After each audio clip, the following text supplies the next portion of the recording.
పీకలేకపోయిన పరిస్థితి. మెయిన్ ఏంటంటే లాహోర్లో air defence system, Punjab రాజధాని, అక్కడ పాకిస్తాన్ పంజాబ్ రాజధాని ఎయిర్ డిఫెన్స్ సిస్టమ్ పూర్తిగా ఇప్పుడు కొలాప్స్ అయిపోయింది. ఇప్పుడు మనం వెళ్ళి అక్కడ ఎయిర్ డిఫెన్స్ సిస్టమ్ కొలాప్స్ చేస్తే రాడార్లో ఇంకా కనబడదు. మన విమానం వస్తే వాళ్ళకి రాడార్లో తెలుస్తుంది.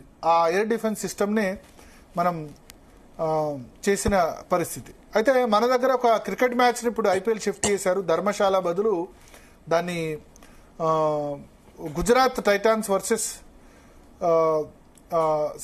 Punjab Kings versus Mumbai Indians మ్యాచ్ని షిఫ్ట్ చేశారు. దాన్ని ధర్మశాల బదులు వేరే చోట ఆడించాలని డిసైడ్ అయింది. ఇప్పుడున్న సిచ్యువేషన్ నేపథ్యంలో, ఇప్పుడున్న పరిస్థితి నేపథ్యంలో. అట్లాగే ఈ 15 నగరాల దాడులకు సంబంధించి కూడా మొత్తం భారత ప్రభుత్వం అలర్ట్ ఉంది. ఇప్పటి వరకు 25 బ్లాస్ట్లు అయ్యాయట రెహానా పాకిస్తాన్లో. HQ-9 system, Chinese made HQ-9 system మొత్తం డిస్ట్రాయ్ అయిపోయింది. ఇక పాకిస్తాన్కు ఎయిర్ డిఫెన్స్ సిస్టమ్ అంతా కూడా లేని పరిస్థితి మనకు కనబడుతుంది.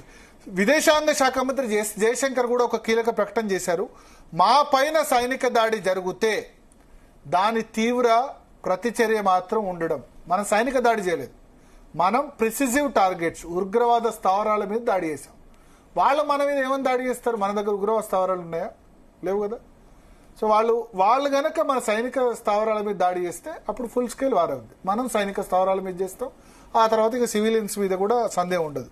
సో భారత్ ఇరాన్ కు సంబంధించిన సంయుక్త సమావేశంలో జయశంకర్ ఈ ప్రకటన చేశారు. ప్రకటన చేసి క్లియర్ గా చెప్పారు, మేమైతే ఊరుకోమని చెప్పారు. తర్వాత ఒకసారి పాకిస్తాన్ కి ఇప్పుడు సబ్సే బడా షహర్ ఏవైతే ఉన్నాయో అవన్నీ కూడా అన్సేఫ్ అయిపోయాయి. Karachi largest air base Karachi, port city Karachi, అది సేఫ్గా లేదు. ఇప్పుడు రావల్పిండి, షోయబ్ అఖ్తర్ను రావల్పిండి ఎక్స్ప్రెస్ అంటారు, ఎందుకంటే రావల్పిండి నగరంలో పుట్టాడు కాబట్టి. ఆర్మీ జనరల్ హెడ్ క్వార్టర్స్ ఉన్న చెక్కాల, రావల్పిండి, పాకిస్తాన్ ఆర్మీ ఉన్నట్టు అంతటి కూడా క్లోజ్ చేశారు. లాహోర్లో కూడా అక్కడ అటాక్ చేసిన పరిస్థితి. అయితే ISPR inter services public relation general Ahmed Sharif చేసి ఏం చెప్పారంటే, it's cities and towns under attack by Indian drones, 9 locations are under attack.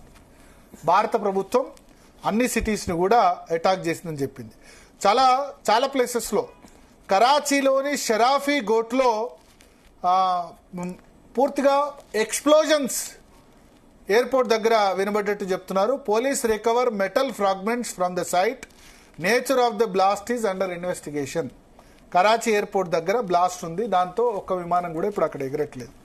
India has carried out another attack in past 12 drones were sent to various places.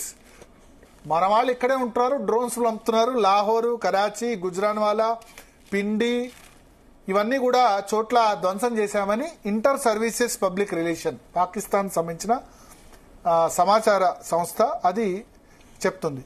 So ఇక్కడ కరాచీలో blast అయింది, తర్వాత రావల్పిండిలో blast అయింది, లాహోర్లో blast అయిన పరిస్థితి. మొత్తం అల్లకల్లోలం చేసేశారు పాకిస్తాన్. ఇప్పుడు అంతా కూడా అల్లకల్లోలం అయిపోయిన పరిస్థితి. అమెరికా పిలుపునిచ్చింది, లాహోర్లో మన పౌరులందరినీ కూడా వెనక్కి రండి.